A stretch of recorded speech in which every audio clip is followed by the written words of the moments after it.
Press Conference, a series in which men who make the news answer impromptu questions from men who write the news. They are introduced by William Clark. Good evening. This week, more than perhaps ever before, our thoughts are on Asia. And we have the exceptional good fortune to have in the studio tonight one of Asia's most prominent statesmen, the Prime Minister of India. Mr. Nehru, I am extremely grateful to you for coming here, and I speak on behalf of us here and on behalf of the wider public who are watching us. I'm particularly grateful as I believe this is your very first appearance on television. Yes, this is the first time I'm facing this ordeal. In fact, I know very little about television, except what I've heard about it.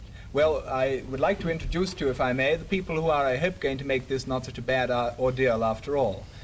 Sitting on my left is Kingsley Martin, the editor of the New Statesman and Nation, and beyond him is H.V. Hodson, the editor of the Sunday Times, and at the end, to ask the first question, is Donald McLaughlin, the foreign editor of The Economist. Prime Minister, when you return to India, people will be asking you what you thought of the coronation. What are you going to tell them? Well, I'll have to tell them a great deal, but principally that it's very impressive in many ways. The most impressive thing to me was, apart from it being a great spectacle, were the crowds here and the way they behaved. And one begins to like more and more the London crowds and their fortitude in inclement weather and their insistence on enjoying themselves whatever might happen. But is there going to be no criticism in India of your having come to the coronation?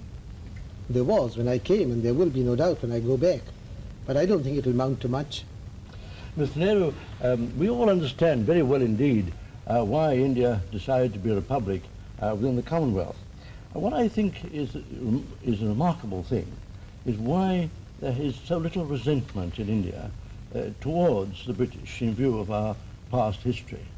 It seems to us that India is a most wonderfully magnanimous country. Can you explain this remarkable phenomenon of forgiveness? Well, partly we don't, I suppose, hate for long or intensively. But chiefly, I think, because the background that Mr. Gandhi gave us during all these past decades. After all, you were in prison yourself 16 years, and you don't seem to have any resentment about it at all. We might almost be popular people in India. An astonishing thing, really. I think it's a good thing for a person to go to prison for a short while. And to be Prime Minister for 7 years. I was going to ask, looking back on those 7 years and remembering all the hopes that were expressed at the time when India gained her independence, do you feel that they have been years of satisfactory achievement, or have you disappointments, Prime Minister? Both. I think we have certainly achieved much, and there has also been a lack of achievement. We haven't done what we wanted to do, so it's both satisfactory and unsatisfactory. Could you elaborate that a little? What have you been disappointed in? That's rather a big question. There are so many things in India.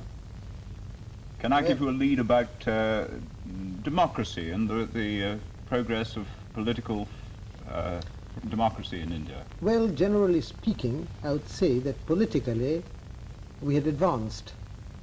The unity of the country, we've put an end to all the old princely states. We've had these general elections which were remarkable on a tremendous scale, and we've built up a good democratic structure. What troubles us chiefly is the economic side. I believe we have made progress. I should like the progress to be much faster. Would you agree, Prime Minister, that Anglo-American, British-American, British Commonwealth American, if you like, agreement and concord have a very special value for the defense of our common ideals of democracy? Yes, certainly.